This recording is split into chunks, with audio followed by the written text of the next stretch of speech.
మన కోసం మన వార్తలు అందించే ఏటీఎం న్యూస్ కు స్వాగతం.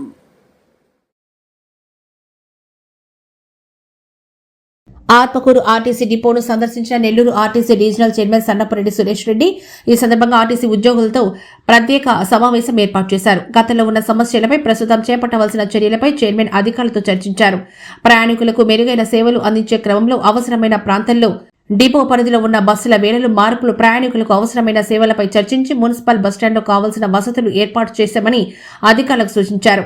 ఈ కార్యక్రమంలో depot manager Shivakesh Yadav, assistant manager Raj Kumar, depot ఉద్యోగులు సుధీర్, పద్మారావు, వెంకటేశ్వర్లు, ప్రతాప్ రెడ్డి, రాఘవ తదితరులు పాల్గొన్నారు. ఈ సందర్భంగా రీజనల్ చైర్మన్ సురేష్ రెడ్డి మాట్లాడుతూ శ్రీశక్తి పథకం ద్వారా రాష్ట్రంలో ప్రయాణికుల రద్దీ నెలకొందని, అందుకు అనుగుణంగా బస్సులు లేవని, ఉన్న బస్సులనే ప్రజలకు ఇబ్బంది లేకుండా నడుపుతున్నామని అన్నారు. పొల్యూషన్ నిర్మూలన, డీజిల్ కొరతతో త్వరలో రాష్ట్ర వ్యాప్తంగా 4,000కు పైగా ఎలక్ట్రిక్ మరియు సిఎన్జి బస్సులను రాష్ట్రంలో నడిపేందుకు ప్రతిపాదన చేసినట్టు, త్వరలో వాటిని డిపోలకు పంపిస్తామన్నారు. ఆ బస్సులకు అవసరమైన సర్వీస్ పాయింట్ను కూడా ఏర్పాటు చేస్తామన్నారు. ఇవాళ అన్ని బస్ స్టేషన్స్ లో తిరుగుతున్నటువంటి సందర్భంలో ఇక్కడ ఉన్నటువంటి ఆర్టీసీ ఎంప్లాయీస్ కానీ ప్రయాణికులకు ఉన్నటువంటి సమస్యలు ఏమైనా ఉంటే వాటిని తెలుసుకొని వాటిని పరిష్కరించేటువంటి దిశగా నేను ఇక్కడ జోనల్ చైర్మన్గా ఒకసారి డిపో అధికారులతో కూర్చొని సమీక్ష చేసుకుంటూ ఉన్నాం. ఈరోజు ఎప్పుడైతే శ్రీశక్తి పథకం వచ్చిందో అనూహ్యంగా ప్రయాణికుల సంఖ్య విపరీతంగా పెరిగింది. దానికి కావలసినటువంటి ఏదైతే బస్ స్టేషన్స్లో ఉండేటువంటి పారిశుధ్యాలు కానీ, అదే రకంగా కొత్త కొత్త రూట్లలో బస్సులు కావాలనేటువంటిది కానీ విపరీతమైన డిమాండ్ ఉంది.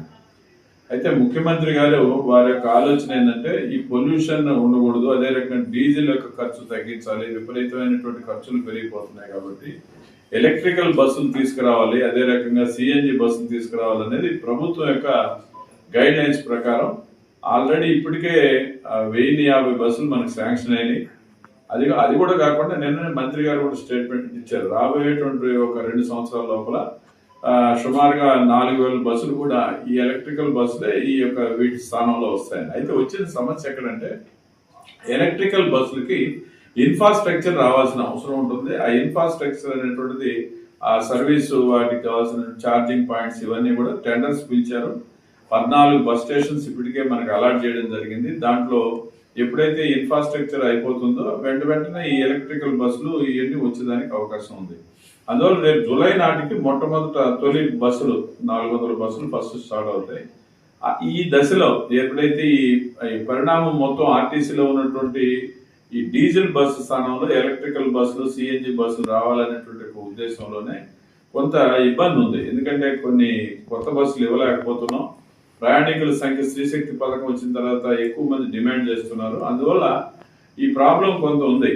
అందువల్ల దాన్ని సమీక్షించుకొని మేము ఎంత మేరకు అయితే ప్రజలకు సేవ చేయగలమో అంత మేరకు మా అధికారులు అందరూ కూడా ఉన్న మనకి ఏదైతే అవకాశాలు ఏదైతే ఉంటాయో దాన్ని మెరుగుపరుచుకొని మనం ప్రయత్నం చేస్తున్నారు. అయితే డిమాండ్ మాత్రం చాలా పెద్ద ఎత్తున ఉంది. ఎందుకంటే గతంలో కరోనా తర్వాత చాలా బస్సులు తగ్గిపోయినాయి. ఆ రోజుల్లో ఎవరు ప్రయాణికులు బస్సుల కోసం అడిగేవాడు కాదు. ఇవాళ ఎప్పుడైతే ఫ్రీ శ్రీశక్తి పథకం వచ్చిందో అన్ని గ్రామాల్లో డిమాండ్ ఎక్కువ పెరిగింది. అదే రకంగా మహిళలకు ప్రయాణికుల సంఖ్య కూడా పెరిగింది. కాబట్టి ఒక్కసారిగా ఈ డిమాండ్ని తట్టుకోవడం అనేది డిపార్ట్మెంట్ కొంత ఇబ్బంది ఉంది.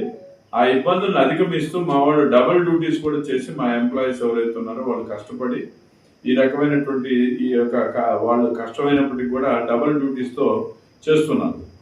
అయితే ఇప్పటికే మాకు ఇంకా 3,000 మంది పైన మాకు కండక్టర్లు కానీ డ్రైవర్లు కానీ షార్టేజ్ విపరీతంగా ఉంది.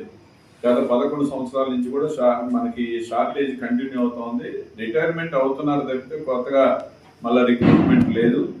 ఒక డ్రైవర్లకి అయితే ఏదో ఆన్కాల్ డ్రైవర్స్ అని తీసుకున్నాం కానీ కండక్టర్స్కి ఆల్టర్నేటివ్ లేదు. అది చాలా ఇబ్బంది పడుతున్నాం. ఇన్ని ఇబ్బందుల దృష్ట్యా కూడా ఆర్టీసీ ప్రయాణికులకి ఎంతో కొంత మెరుగైనటువంటి సేవలు అందించడానికి కోసం వారి ప్రయత్నం వాళ్ళు చేస్తున్నారు. ఈ దశలో ఇటు కార్మికులకి ఇటు ప్రయాణికులకి ఉన్నటువంటి సౌకర్యాలను ఒకసారి మేము డిస్కస్ చేసుకొని మేము ఏ రకంగా మ్యాక్సిమం సేవ చేయగలమో దాని గురించి ప్రయత్నం చేస్తూ ఈ సమావేశం జరుగుతుంది. శుద్ధ అబద్ధం అండి. ఎందుకంటే టెక్నాలజీ మారుతూ ఉంది.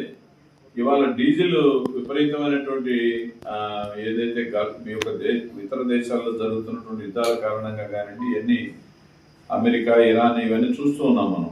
అదే కాకుండా పొల్యూషన్ కూడా విపరీతంగా ఉంటుంది, ఖర్చు కూడా విపరీతంగా అవుతుంది. కాబట్టి ఎలక్ట్రికల్ బస్సులు తీసుకురావాలనేది కేంద్ర రాష్ట్ర ప్రభుత్వాల యొక్క పాలసీ డెసిషన్ అది. అందులో భాగంగానే ఈ రోజున ఎలక్ట్రికల్ బస్సులు వస్తున్నాయి. ఎలక్ట్రికల్ బస్సులు అనేటువంటి పీపీపీ మోడల్ ఏదైతే ఉందో ఆ మోడల్ అనేది ఇవాళ అందరూ ఆమోదించినటువంటిది. అది ప్రభుత్వం కానీ ప్రతిపక్షాలు కానీ ఆ దిశగా అనేక మంది ప్రైవేట్ భాగస్వాములు కూడా వచ్చి దీన్ని కొనుగోలు చేసి నడుపుతున్నారు. హైర్ బస్సులు ఎట్లయితే ఉంటాయో అదే రకంగా ఎలక్ట్రికల్ బస్సులు ఉంటాయి తప్ప ఆర్టీసీని తీసేసేదో అది పూర్తిగా ప్రైవేటైజ్ చేస్తున్నారు అనేది అది ప్రతిపక్షాల యొక్క రాద్ధాంతం చేస్తున్నది నిజం కాదని తెలియదు.